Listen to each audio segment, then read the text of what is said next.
আহ্বানে আজকের এই সাংবাদিক সম্মেলনে উপস্থিত হয়েছেন সকলকে প্রদেশ কংগ্রেস দলের পক্ষ থেকে আন্তরিক শুভেচ্ছা এবং অভিনন্দন জানাই। আজকের এই সাংবাদিক সম্মেলনে উপস্থিত আছেন ত্রিপুরা প্রদেশ কংগ্রেস কমিটির মুখপাত্র তথা বরিষ্ঠ কংগ্রেস নেতৃত্ব প্রবীর চক্রবর্তী মহোদয়, উপস্থিত আছেন ত্রিপুরা প্রদেশ কংগ্রেস কমিটির অন্যতম সহ সভাপতি শান্তিরঞ্জন দেবনাথ মহাশয়, উপস্থিত আছেন ত্রিপুরা প্রদেশ কংগ্রেস আদিবাসী সেলের রাজ্য চেয়ারম্যান সপ্তকুমার জমাতিয়া মহাশয়। আজকে সাংবাদিক সম্মেলনে যে বিষয় নিয়ে আপনাদেরকে ডাকা, প্রদেশ কংগ্রেস কমিটির ডাকে সাড়া দিয়ে আজকে যারা এই সাংবাদিক সম্মেলনে এসেছেন সকলকে আমরা আবারও আন্তরিক অভিনন্দন এবং ধন্যবাদ জানাই। আজ যে বিষয় নিয়ে আপনাদের সামনে আপনাদেরকে ডাকা, সেই বিষয়ে বিস্তারিতভাবে আপনাদের সামনে তুলে ধরবেন ত্রিপুরা প্রদেশ কংগ্রেস কমিটির মুখপাত্র তথা বরিষ্ঠ কংগ্রেস নেতৃত্ব প্রবীর চক্রবর্তী মহোদয়। ওনাকে আমি আহ্বান রাখবো আপনাদের সামনে আজকের এই সাংবাদিক সম্মেলনে বিস্তারিত তুলে ধরার জন্য।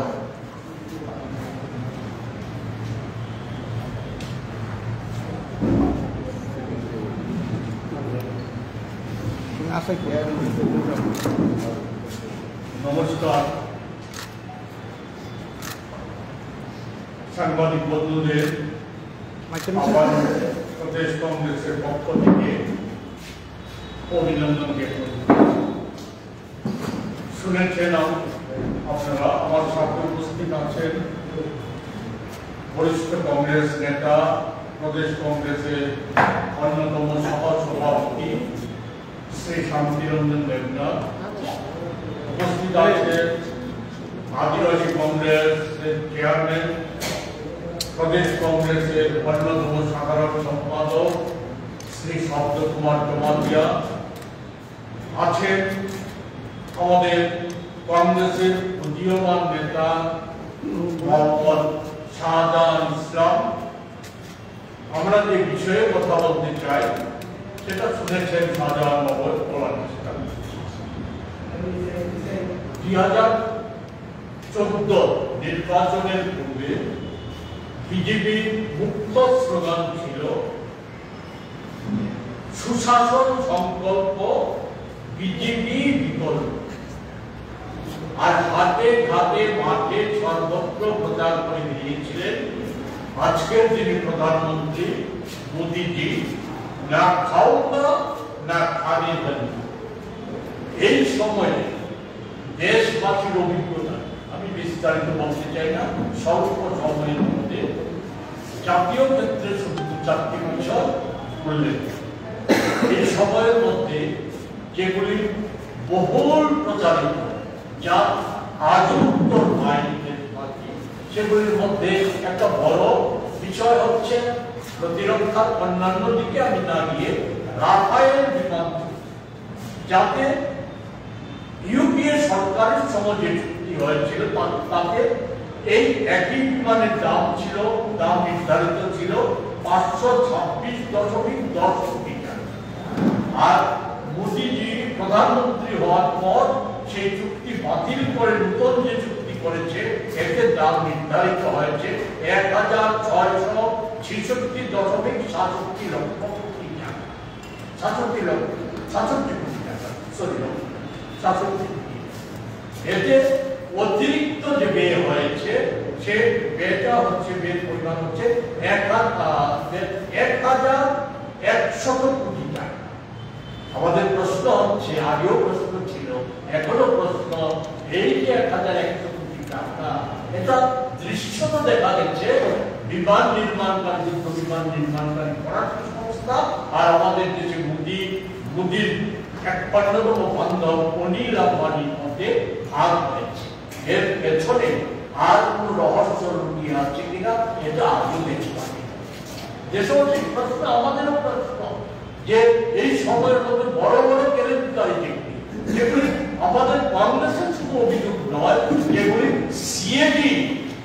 প্রশ্ন বলেছিল সেই খরচগুলি দিয়ে, যেমন ভারত নির্মাণ প্রকল্প, যে ভারত মালা প্রকল্প বা দারোগা এক্সপ্রেস প্রকল্প বা আয়ুষ্মান প্রকল্পের যে অনিয়ম বেনিয়মের তথ্য তুলে ধরেছিল, নির্ধারিত সে কয়েকশো গুণ বেশি টাকা খরচ দেখানো হয়েছে।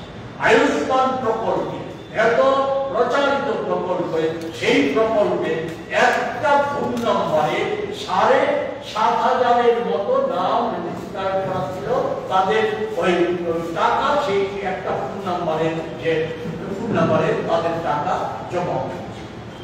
এই যে অভিযোগগুলি, এছাড়া G20 সম্মেলনে যে খরচ, তার যে নির্ধারিত খরচ, তার পরিমাণ বেড়ে যাওয়া এবং সর্বোপরি এগুলির চাইতে বড় যে বিষয়টা হচ্ছে ভারতবর্ষের অর্থনৈতিক ক্ষেত্রে অন্যতম বড় বড় জালিয়াতির মধ্যে শেয়ার কেলেঙ্কারি, যেটা হিন্ডেনবার্গ, সেটা আন্তর্জাতিক সংস্থা, তারা তুলে ধরার আগে আমাদের দেশে আমাদের জাতীয় কংগ্রেস এবং আমাদের প্রিয় নেতা, আজকের যিনি বিরোধী দলের নেতা রাহুল গান্ধীজি, উনি পার্লামেন্টের ভেতরে প্রশ্ন তুলেছিলেন, এই যে শেয়ার বাজারে নিয়মিত পতন হচ্ছে, এই শেয়ার কেলেঙ্কারির বিষয় তুলে ধরেছিলেন।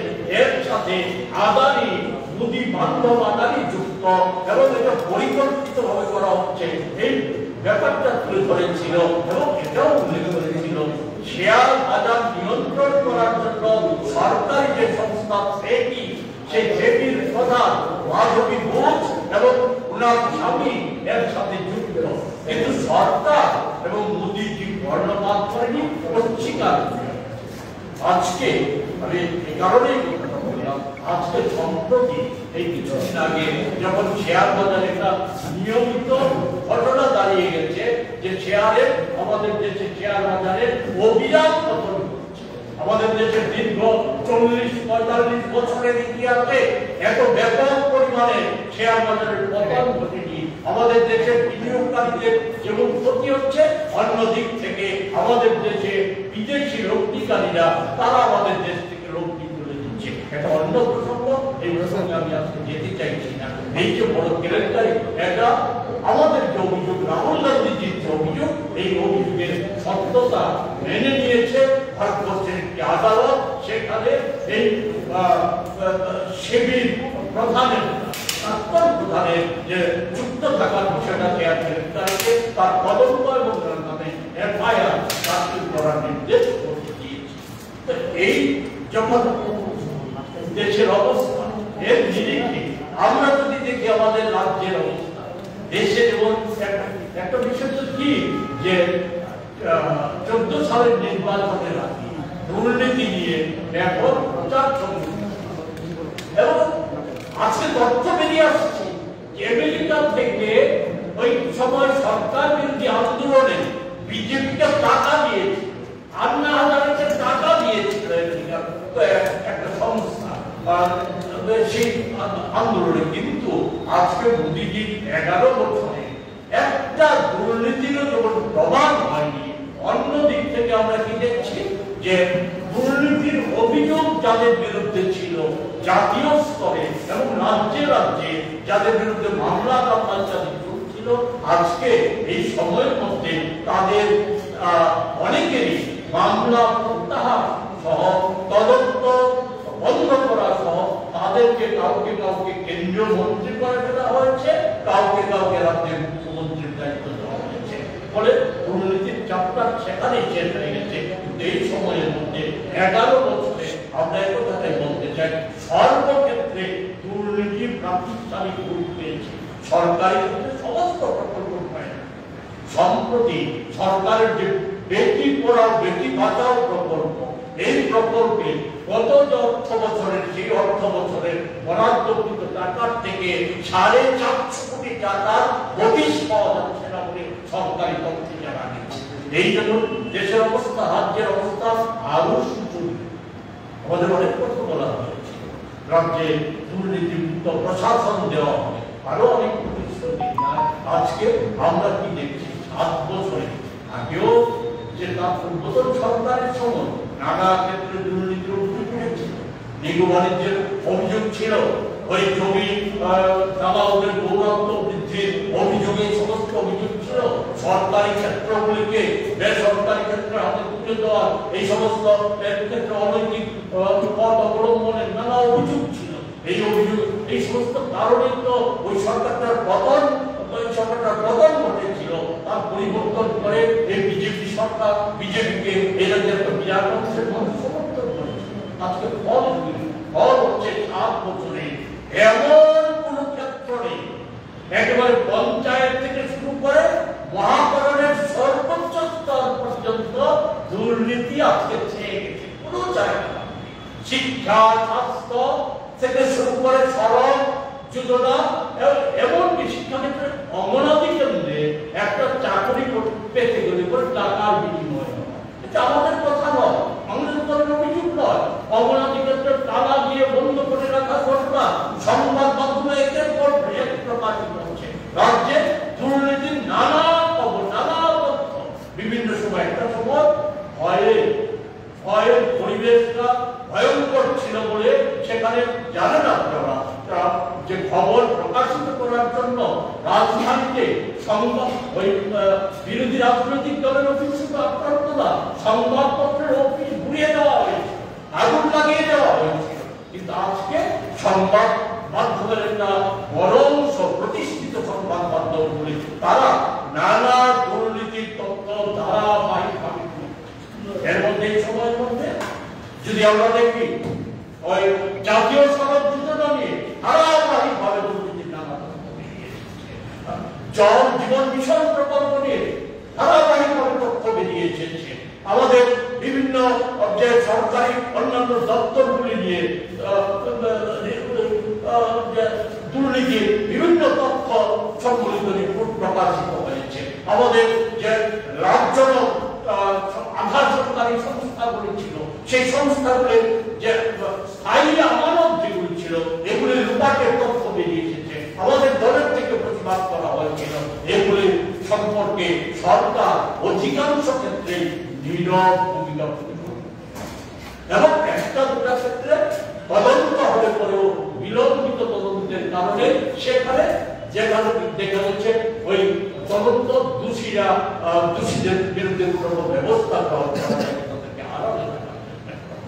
আমি অত বিশেষে যেতে চাই সম্প্রতি যে বিষয়টা বেরিয়ে এসেছে সেটা হচ্ছে কি আমাদের যে সমস্ত ক্ষেত্রগুলির মধ্যে অন্যতম গুরুত্বপূর্ণ হচ্ছে মানুষের বাঁচা মরার ক্ষেত্রে যে জগতে জড়িত সেটা হচ্ছে স্বাস্থ্য, যার মন্ত্রী আমাদের রাজ্যের মাননীয় মুখ্যমন্ত্রী ডাক্তার অধ্যাপক মানিক সেই যে কলেজে উনি অধ্যাপনা করে এসেছেন সেই কলেজে টাকার বিনিময়ে আগে ছিল অভিযোগ ছিল ভর্তি করানোর ক্ষেত্রে অন্যায়ভাবে টাকা নেওয়া হয়, সরকারি কোটায় যারা নির্বাচিত হয় তাদের থেকে টাকা দেওয়া হয়, নানাভাবে ফিস বাড়ানো হয়। কিন্তু সেই ক্ষেত্রে পাস করিয়ে দেওয়া ডাক্তারি শাস্ত্রের মতো ব্যবস্থা পরীক্ষায় পাস করিয়ে দেওয়া যে অকৃতকার্য ছাত্রকে পাস করিয়ে দেবে টাকার, এটা এই অভিযোগ লিখিতভাবে মৌখিকভাবে উঠে আসার ফলে একটা রাজ্যে যখন প্রচার মাধ্যমে আলোড়ন সৃষ্টি হলো তখন যে দপ্তরে টয়লেট করেছে একটা সাময়িক ব্যবস্থা হিসাবে সেখানে সাসপেন্ড করা হয়েছে। এই দুর্নীতিটাকে আড়াল করা যাচ্ছে না। কিন্তু আমাদের বক্তব্য হচ্ছে কি এটা কি শুধু নিছক একটা বিচ্ছিন্ন ঘটনা না, এটা বিচ্ছিন্ন ঘটনা নয়। সারা রাজ্যে সরকারি দপ্তরগুলিতে সরকারি প্রকল্পের টাকা লুটে নেওয়া যে একটা বলা যায় ব্যবস্থা আজকে চালু হয়েছে, যেটা আগে দুর্নীতিটা দুর্নীতি ছিল, আজকে এই সময় 7 বছরে বিজেপি দলের একটা অংশের মন্ত্রী নেতা এবং একটা অংশের কার্যকর্তা তাদের কাছে দুর্নীতিটাই একটা অন্যতম নীতি হয়ে প্রতিষ্ঠিত হয়েছে। এবং সেখানে এই স্বাস্থ্য দপ্তরের যে ঘটনা এর সাথে জড়িত আছে কেন্দ্রীয় বিশ্ববিদ্যালয়, যেটাকে আজকে বলা যায় গেরুয়াকরণ করার একটা আক্রয় পরিণত করা হয়েছে RSS এর যে মতাদর্শ সেখানে ভিসি স্বয়ং এই কেন্দ্রীয় বিশ্ববিদ্যালয় থেকে মতাদর্শ প্রচার করছে, সেখানে যে শিক্ষা দীক্ষাতে নজর না দিয়ে ওই নিয়োগের ক্ষেত্রে নানা দুর্নীতি সচল প্রচার আজকে প্রচার মাধ্যমে বেরিয়ে এসেছে যে সামান্য চাকরি নিয়ে বিজেপি কার্যকর্তারা জড়িত এবং তার একটা ফলাফলার বিষয় উঠে এসেছে। এটা ছোট ঘটনা।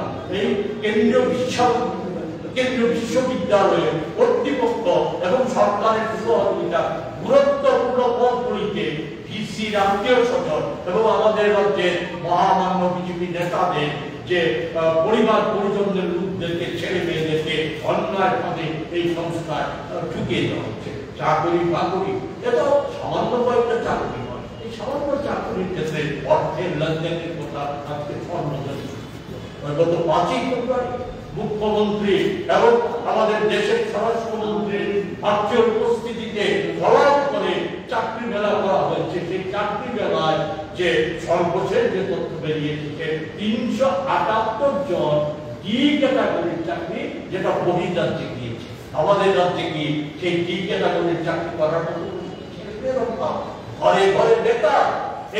এই চাকরিগুলি কিসের নিরিখে হয়েছে, কিসের বিনিময়ে হয়েছে, এটা কি স্বচ্ছতার পরিচয়? তার আগেও সুনির্দিষ্ট ভাবে বহির্রাজ্যে চাকরি দেওয়ার ক্ষেত্রে লেনদেনের বিষয় অর্থাৎ আর্থিক লেনদেনের বিষয় এগুলি খুব সুস্থ তদন্ত হচ্ছে না। যারা এগুলি বন্ধ করার ক্ষেত্রে সহায়ক ভূমিকা নিতে, দুর্নীতি দমনে প্রশাসনিক ক্ষেত্রে সহায়ক ভূমিকা নেওয়ার কথা, ব্যবস্থা নেওয়ার কথা, সেই স্বরাষ্ট্র দপ্তর যারও মন্ত্রী হচ্ছে স্বয়ং মুখ্যমন্ত্রী, সেই স্বরাষ্ট্র দপ্তরে নানা দুর্নীতির বিষয় আমাদের দলের তরফ থেকে বহু আগে উপস্থিত করা হয়েছে।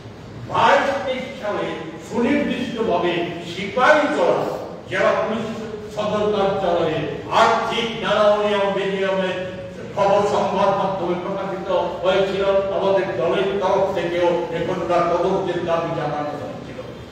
সরকার বা বর্তমান মুখ্যমন্ত্রী সেই সময়ও উনি মুখ্যমন্ত্রী এবং স্বরাষ্ট্র দপ্তরের মন্ত্রীও কর্ণপাত করেনি।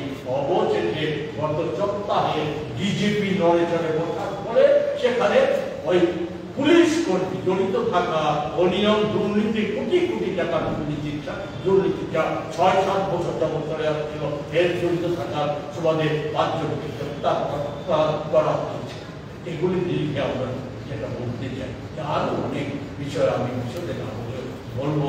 আমাদের যে স্বাস্থ্যমন্ত্রী স্বাস্থ্য ব্যবস্থার উন্নতির কথা ইত্যাদি করে, সেটা এই যে শান্তিনিকেতন মেডিকেল বা উজ্জ্বলনগরে জমি জমা এগুলির পেছনে কি আছে? যেমন বিধানসভার মুখ্যমন্ত্রী বললেন, যখন প্রশ্ন করা হলো শান্তিনিকেতন মেডিকেল কলেজ আগরতলায় চালু হতে যাচ্ছে, উনি বললেন খবর নেই, খবর জানা নেই। অথচ সেই সময় শান্তিনিকেতন মেডিকেল কলেজের কনস্ট্রাকচারে প্রায় অর্ধেক হয়ে গেছে।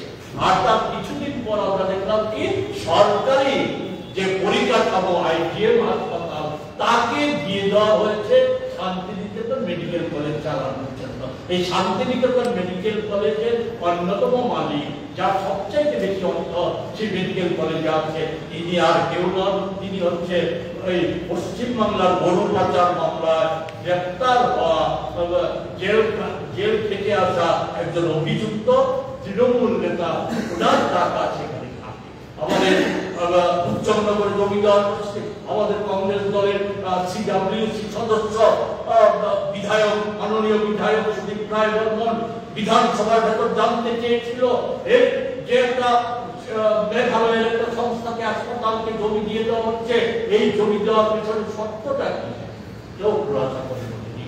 অনেকটা পূর্বতন সরকারের মধ্যে আমরা জিনেটকে যখন ত্রিপুরা মেডিকেল কলেজ তখন না, তখন হচ্ছে হাপানিয়া হাসপাতাল, সেই হাসপাতালটা তুলে দেওয়া হয়েছিল।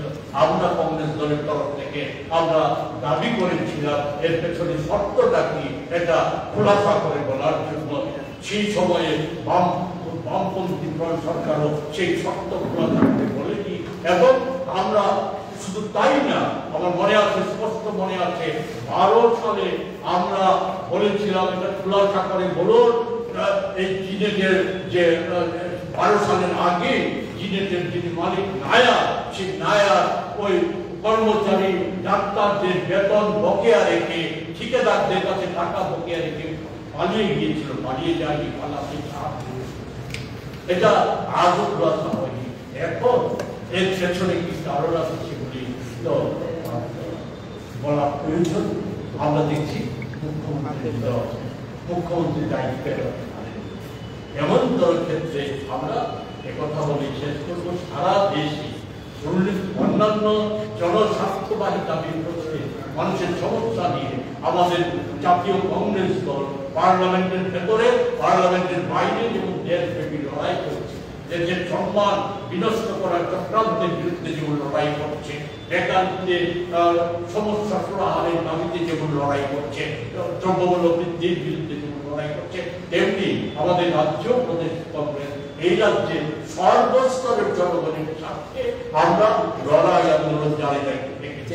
এই লড়াই আন্দোলনের অন্যতম অংশ হচ্ছে রাজ্যে ব্যাপকভাবে দুর্নীতি যেটা প্রাতিষ্ঠানিক রূপ পেয়েছে, সেই প্রাতিষ্ঠানিক দুর্নীতির বিরুদ্ধে জনমত তৈরি করা এবং রাজ্য সরকারকে আমরা প্রশাসনকে, পুলিশ প্রশাসনকে সহ রাজ্য সরকারকে আমরা বলতে চাই, এই দুর্নীতির সমস্ত দুর্নীতি যেগুলি ধারাবাহিক প্রকাশিত হয়েছে, তথ্য বেরিয়ে এসেছে, যে সমস্ত দুর্নীতি নির্মূল করার প্রশ্নে এবং এই দুর্নীতির তদন্ত করে উপযুক্ত দোষীদের শাস্তি দেওয়ার প্রশ্নে যাতে যথাযথ ভূমিকা পালন করে। জনগণের কাছে কিন্তু আড়াল করে রাখা হচ্ছে না। এই সময়ের মধ্যে স্পষ্ট হয়ে গেছে দুর্নীতিবাজ কারা। আমরা লক্ষ্য করছি বিজেপি দলের একটা অংশের নেতা কর্মী তাদের আর্থিক স্থিতি 7 বছরে এতটাই বেড়ে গেছে যে আগের সাথে মেলানো যায় না। পত্র পত্রিকায় খবর বেরিয়েছে মন্ত্রীর ভাই হওয়ার সুবাদে আজকে ত্রিপুরার সেরা সবচাইতে বড় জিএসটি প্রদানকারী হয়ে গেছে।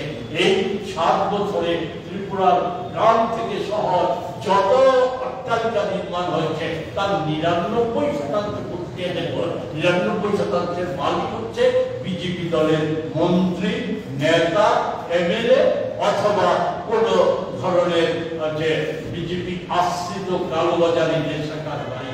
এই জায়গায় রাজ্যটাকে চলে এসেছে। ফলে রাজ্যের সাথে দুর্নীতি মুক্ত রাজ্য করে তোলার প্রশ্নে আমরা প্রদেশ কংগ্রেস লড়াই আন্দোলন জারি রেখেছি।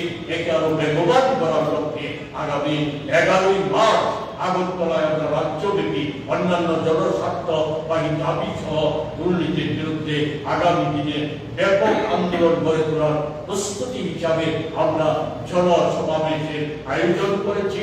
সেই জনসমাবেশে আমরা এখান থেকে রাজ্যের সমস্ত অংশের শান্তিপ্রিয় মানুষকে অংশগ্রহণ করার আবারও আবেদন জানাচ্ছি এবং এই ক্ষেত্রে দুর্নীতি বিরোধী জনমত গড়ে তোলা এবং আগামী দিনের কর্মসূচিগুলিকে সফল করার ক্ষেত্রে আপনাদের প্রচার মাধ্যমেরও ইতিবাচক ভূমিকা আমরা আশা করি।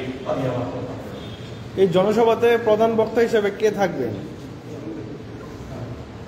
এই শুধু উল্লেখ করছি এই যে টিএমসির যে বিষয়টা আপনি বলছেন যে টাকা দিয়ে ছেলেমেয়েদের পাস করানো হচ্ছে, এই বিষয়ে কংগ্রেসের স্ট্যান্ড আমরা তো পূর্ণাঙ্গ তদন্ত। আমরা মনে করি যে এখন পর্যন্ত ভাবন্ত রাজ্য সরকার বড়াই করে নানা বড়াই, যার বিরুদ্ধে সুনির্দিষ্ট অভিযোগ উঠেছে সে তাকে সাসপেন্ড করা হয়েছে। অনেকে বলছেন উনি পদত্যাগ করেছেন। যাই হোক, তার বিরুদ্ধে আইনত তাকে অ্যারেস্ট করা উচিত। যে অভিযুক্ত উঠেছে প্রাথমিক সত্যতা প্রমাণিত হয়েছে তাকে তো আগে পুলিশ হেফাজতে নিয়ে তদন্ত করা উচিত। সাথে সাথে এই তদন্ত এখানেই শেষ করলে চলবে না। কেন্দ্রীয় বিশ্ববিদ্যালয়ের যে কর্তৃপক্ষ এর সাথে জড়িত তাদেরকেও তদন্তের আওতায় এনে তদন্ত করতে হবে। এবং আমাদের সন্দেহ যে রাজ্য সরকারের যে স্বরাষ্ট্র দপ্তর সেই তদন্ত নিরপেক্ষভাবে করবে, এটা নিয়ে আমাদের সন্দেহ। সেই জায়গায় দাঁড়িয়ে একটা নিরপেক্ষ সংস্থার মাধ্যমে যাতে তদন্ত হয় তার একটু গুরুত্বপূর্ণ ক্ষেত্র, এটা কিন্তু এর সাথে একটা ছোট্ট বিষয় আমার সভাপতি এই বিষয়ে আমি একটা টিএমসি নিয়ে আপনাদের পরবর্তী কোনো আন্দোলন সূচি আছে? আমরা তো বললাম যে সার্বিক দুর্নীতির বিরুদ্ধে টিএমসির কোনো বিচ্ছিন্ন ঘটনা নয়, ব্যতিক্রমী ঘটনা নয়, যেটাই একটা ঘটনা। সামগ্রিকভাবে সমস্ত সরকারি দপ্তরের দুর্নীতিটা একটা ছেড়ে গেছে। আমাদের বলতে কোনো দ্বিধা নেই। একটা হচ্ছে মন্ত্রী, সরকারি আধিকারিক এবং বিজেপি দলের নেতাদের একটা অংশ প্রতিযোগিতা নেমে পড়েছে অল্প সময়ে আরো কত দ্রুত কে কত বেশি অর্থ রোজগার করতে পারে সেই প্রতিযোগিতা নেমে পড়েছে। এর বিরুদ্ধে জনমত তৈরি করার জন্য আমরা প্রচার ধর্মী আন্দোলন এবং প্রতিবাদ কর্মসূচি আমরা একটা ছোট্ট বিষয় আমাদের দৃষ্টিতে এনেছি। আমরা লক্ষ্য করছি ভারতবর্ষের সংবিধান ধর্ম নিরপেক্ষতা এবং আন্তর্জাতিক ক্ষেত্রে আজকে যে পরিবর্তনগুলি আসবে, আমাদের দেশের নীতির যে পরিবর্তনগুলি হচ্ছে, যেগুলি আমাদের দেশের যে চিরাচরিত নীতি এর পরিপন্থী, এই সমস্ত ক্ষেত্রে দুর্নীতি সহ সমস্ত ক্ষেত্রে কংগ্রেস দল চিটিয়ে লড়াই করছে। পাশাপাশি তথাকথিত ধর্ম নিরপেক্ষ গণতান্ত্রিক শক্তিগুলিকে একত্রিত করে লড়ার চেষ্টা করছে।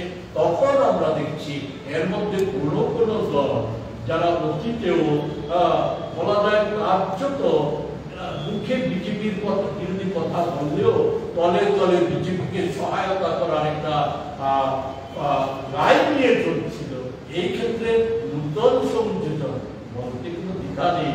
প্রচার মাধ্যমে বেরিয়েছে যে আন্তর্জাতিক পরিস্থিতির জটিল ব্যাখ্যা, যেটা বরাবরই সিপিআইএম দল তাদের বলা যায় সৃষ্টির পর থেকে এমন সমস্ত জটিল ব্যাখ্যা করে আসছিল যেগুলি সাধারণের এখনো ট্রাম্প ক্ষমতাসীন হওয়ার পর বা বিশেষ করে আজকে ইউক্রেন রাশিয়া যুদ্ধে নিয়ে যখন একটা পৃথিবীতে একটা নূতন অবস্থান দেশগুলির যে অবস্থানের পরিবর্তন হয়েছে, রাশিয়া ট্রাম্প যারা দুই জায়গায় দুটো বিপরীত জায়গায় দাঁড়িয়েছিল, তারা আজকে একটা জায়গায় এসেছে।